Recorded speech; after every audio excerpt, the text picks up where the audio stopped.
Tayo ng maki sushi. Meron tayong salmon,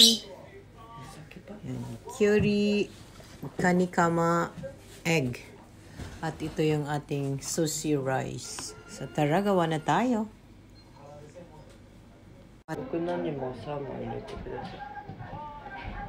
Nani?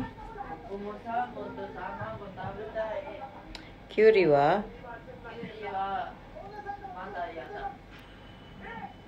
Ayan, nalagay na natin guys yung ating curry, egg, ayan, salmon, at ating ibibilog.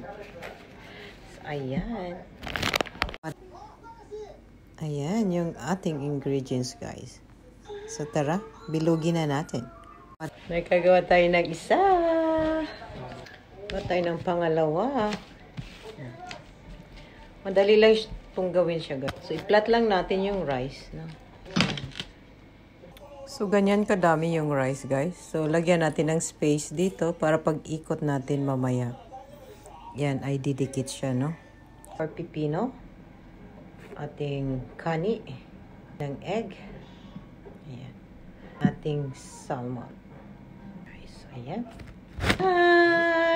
Ayan, nakagawa. Ulit tayo. Pangalawa, guys. So, ang nori pala, guys, meron siyang dito rough.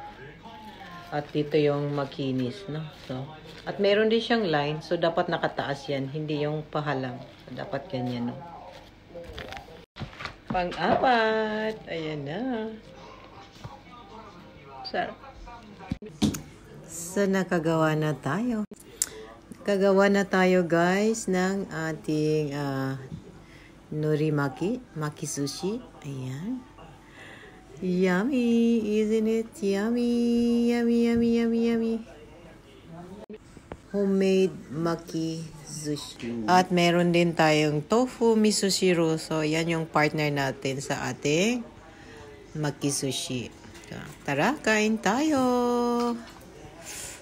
Yum, yum. Kumakain ba kayo nito, guys?